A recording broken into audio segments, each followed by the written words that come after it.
Otep à tous, bien-aimés frères et sœurs. Nous allons vous parler de ce tsunami qu'il y a eu aujourd'hui aux États-Unis d'Amérique. C'est un coup de tonnerre médiatique.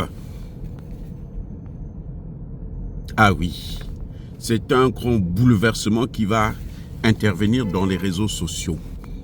Et cette fois-ci, c'est pas n'importe qui parle. C'est un propriétaire, le patron de Facebook, Mark Zuckerberg. C'est lui qui condamne maintenant ses anciens maîtres. C'est lui qui dit que ils ont été manipulés par les gouvernements successifs et par les grands médias pour contrôler le narratif. Et ils sont allés trop loin. Parce que des sujets comme tout ce qui concerne le genre et l'immigration, ce n'étaient pas des sujets où on devrait censurer les gens, puisque c'était censé être pour la liberté d'expression. Et ça n'a pas été le cas. Au contraire, ça a supprimé la liberté d'expression et avec toutes ces censures. Mark Zuckerberg veut mettre fin au fact-checking. Il veut supprimer le système de modération qui est centralisé, qui permet de supprimer les idées contraires à ce que certains gouvernements sont en train de véhiculer. Le gars dit que c'est fini. C'est fini, plus jamais cela. Le fondateur de Facebook retourne sa veste. Le fondateur de Facebook annonce qu'il ne va plus réduire le nombre ou fermer les comptes des personnes innocentes, comme ils l'ont fait par le passé. C'est un changement qui est dû à la venue de Donald Trump au pouvoir, puisqu'il le dit lui-même que vu la dernière élection qui est intervenue dans notre pays, nous devrons changer aussi notre façon de voir les choses. Tout ce qui est, comment ils ont appelé ça là, le contrôle de vérification, il y aura un contrôle du contrôle de vérification. Les algorithmes, le système d'algorithmes là, qui permet de dire, bon là, cette vidéo là, il faut la supprimer, cette chaîne, il faut la fermer, machin, il faut... Tout ça, ça va sauter. Mark Zuckerberg a un mot clair. Il n'y aura plus de censure. Comme un ouvrier de la 11e heure, Mark Zuckerberg, et il fait son mea culpa et il précise qu'il n'y aura plus de mauvaises choses sur Facebook.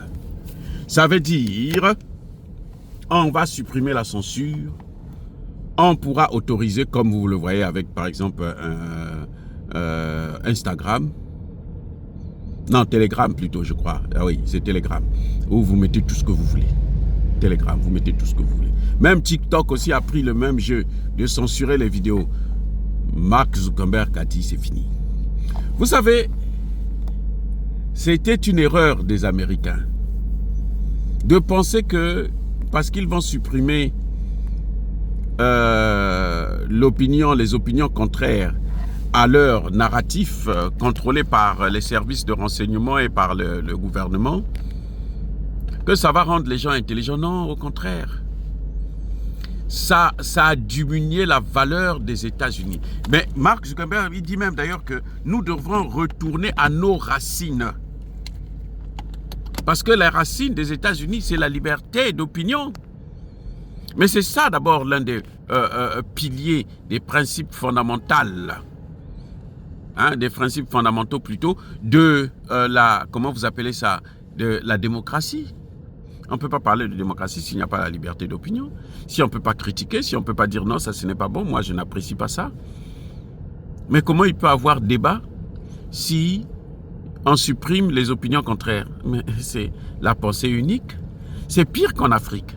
C'est-à-dire que l'Amérique, avec ces gens-là, depuis Obama jusqu'à Biden, d'ailleurs Biden lui-même, vous savez que maintenant c'est reconnu, hein, Biden ne gouvernait pas. C'est Obama qui gouvernait.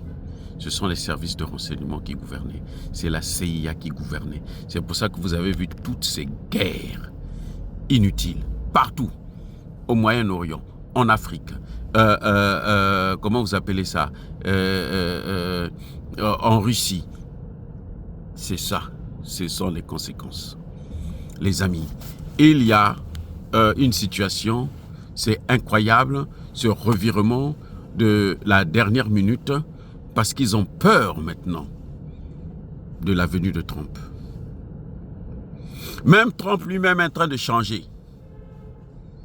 Les amis, l'Amérique n'ira pas de l'avant si, en Amérique, on doit seulement écouter des gens, une certaine catégorie de personnes qui ont des intérêts particuliers à préserver. L'Amérique n'avancera pas. Vous voyez maintenant que la Chine est en train de les dépasser. La Chine a pris un degré d'avance tel que il faudrait des années pour que les Américains puissent rattraper la Chine. La Chine a commencé à investir depuis 2005. Elle a mis des milliards et des milliards. Plus de 9 000 milliards de dollars dans le domaine de la haute technologie. Pendant que les États-Unis, eux, ils ont investi plus de 9 000 milliards dans le domaine des guerres. Allez faire des guerres ici, allez faire des guerres par-ci, allez faire des guerres par-là. Et qu'est-ce que ça a donné aujourd'hui? Eh bien, la Chine a dépassé les Américains. Je vous ai déjà dit ça, le train à grande vitesse, les avions 6e de combat, 6e génération. C'est incroyable, mais vrai. Voilà les amis, ce qui est en train de se passer. Donc Mark, le fondateur de Facebook, revient, il reprend maintenant son attitude normale. Il dit, on doit revenir à nos racines. Lesquelles? Mais c'est la liberté de la presse, la liberté d'opinion. Ils ont voulu supprimer ça. Vous avez vu dans plusieurs dossiers, hein, les pandémies, les ceci, vous n'avez pas le droit de dire un mot. Oh, mais si vous dites un mot, mais c'est fini. Donc là, il a nommé un nouveau patron, un homme dans le conseil d'administration de Facebook, il a nommé quelqu'un, un conservateur. Juste parce qu'il faut ramener les choses à l'ordre. Eh oui. Vous voyez? Même TikTok est devenu, aux États-Unis, là, les gens utilisent plus TikTok que Facebook, que YouTube. Alors que ce sont eux qui ont commencé avec, ce sont eux qui ont créé, c'est leur innovation. Pourquoi? C'est parce qu'eux, ils ont voulu changer maintenant le système, ils ont changé le rythme. C'est devenu un instrument à la disposition de l'État et des services de renseignement. C'est ça que les gens sont en train de contester. Vous savez, ça dit que on ne peut pas, personne n'a le droit de contrôler ce monde. Plus vous faites ça, plus vous descendez. Soyez bénis, abondamment bénis par le Dieu des Kémites et par nos ancêtres angélisés. Mais que tous ceux qui persécutent le continent africain, le pillent et le déstabilisent, qu'ils soient noirs, blancs, chinois, arabes, juifs, indiens ou qui qu'ils soient punis, maudits, foudroyés, neutralisés, écrasés, effacés par le Dieu des Kémites et par nos ancêtres angélisés. Vive l'Afrique éternelle, j'ai dit et j'assume.